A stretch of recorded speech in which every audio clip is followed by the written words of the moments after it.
Hi everyone, and welcome to another YouTube video for Programming 2. Hope you had a great break and ready to get back into the lab to do some programming.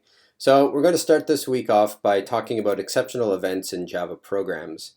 And what I mean by exceptional events is when something happens, some sort of error occurs, and your program basically will just have to deal with it, otherwise it'll crash and not be particularly helpful.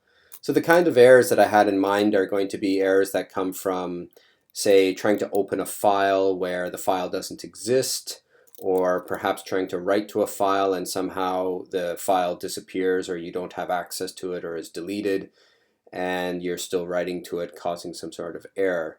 But probably in the lab, the most common type of error that you get is when you're trying to enter numbers using the scanner and your user decides to enter some alphabetical characters like ABC, causing an error.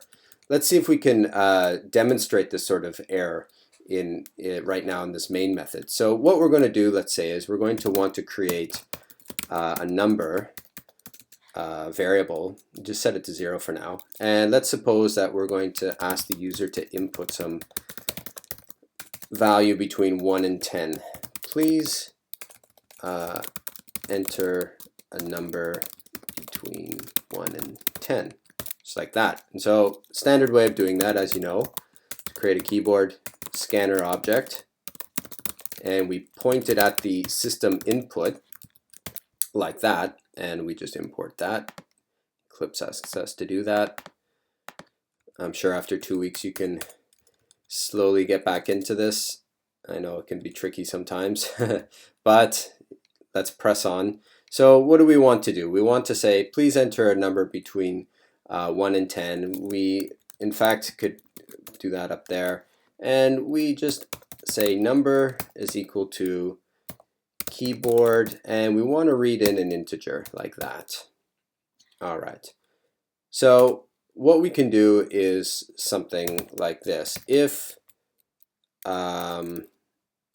number is greater than or equal to 1 and number is less than or equal to 10, then do something. We have to create a, this is a conditional statement.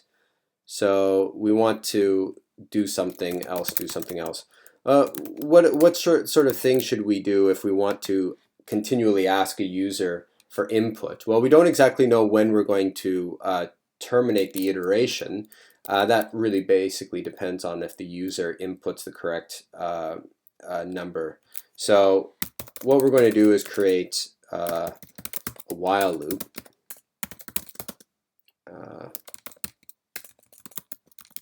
We'll set it to false. So while I'm not done, do this.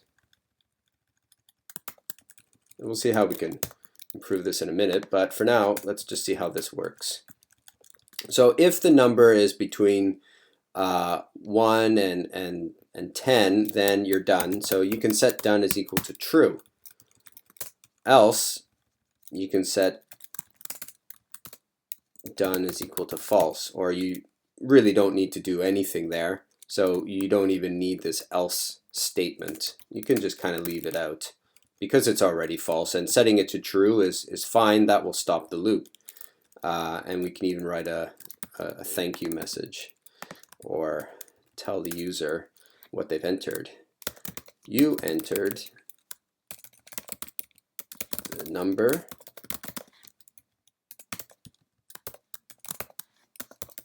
like that.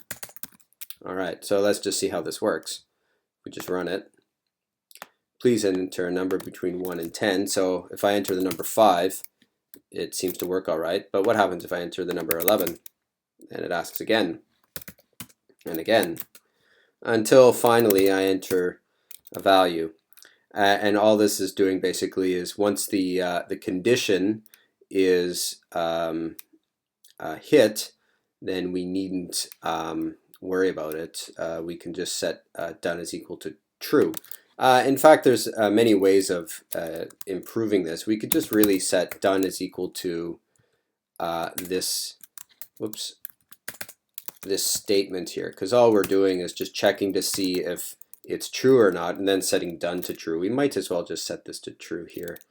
set this to the condition. So if you run that again, you can get exactly the same behavior. But what happens when we enter something like this, ABC, which is a problem? And in fact, because Java wasn't expecting that, and the keyboard was expecting to read an integer and not some word like ABC. So what happens is Java throws what's called an exception, which is an error, and it's this exception mechanism, if you will, is a way for Java to handle errors. So what we're going to do is we're going to use Java's exception classes to detect and catch errors as they happen and then deal with them in some nice way, like maybe ask the user to re-enter the input or do something else, rather than have it crash and go to the just halt the program execution. That's not particularly nice. So the way that we do that is what we're going to do is we're going to try some sort of action that may cause an error. And the place that where it may cause an error is right here. It may throw an exception. And the kind of exception it might throw, amongst other things, is input mismatch exception. That's a sort of error that we're having. So that's basically saying the input wasn't as expected. It's some characters that aren't numbers, and so I don't know what to do. So what we're going to do is we're going to try to do that. We're going to ask Java, our program, to do that. And if there is a problem, we're going to catch it right down here. And the way that we catch it, we have to specify the type of exception that we want to catch and handle here. And we have to give it a name, and that's input mismatch exception. So we can just import that here. So whoops, what that does is that handles all input mismatch exception errors. So the best way of dealing with that is just simply telling the user that they should try again. System.out println. Sorry, please enter only numbers. So that's basically it. That's a try catch, and those are the most important points about exceptions. So let's run that. So let's say I enter ABC. Well, we've got a little bit of a problem here. Excuse me. We've got a problem here. It seems as though it just goes in an infinite loop. And how do we fix that? Well, basically what's happening is that while I'm trying to read an integer, my catch clause is handling it. So let's just try to run this, and I'll go back here. So if I step through my code like you should be doing in your debugger, please enter a number. So I'm going to enter ABC. And immediately what will happen is my program will start executing everything in this catch block. Watch. So I print out. Please, sorry, I didn't even set a breakpoint there. Let's try it again. Running that again. So ABC.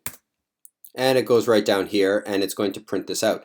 But the problem is that actually that input ABC is still in the keyboard's buffer, if you will, the scanner buffer, I should say. And it's going to continue executing in an infinite loop.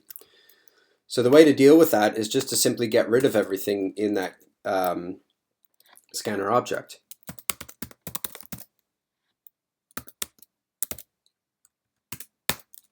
Just like that. So that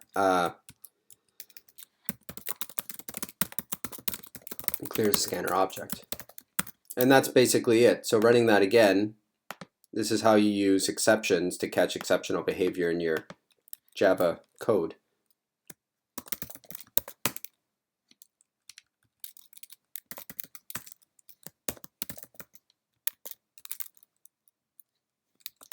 That's it. All right, I hope you found that useful, and I will see you this week in the lab. Bye.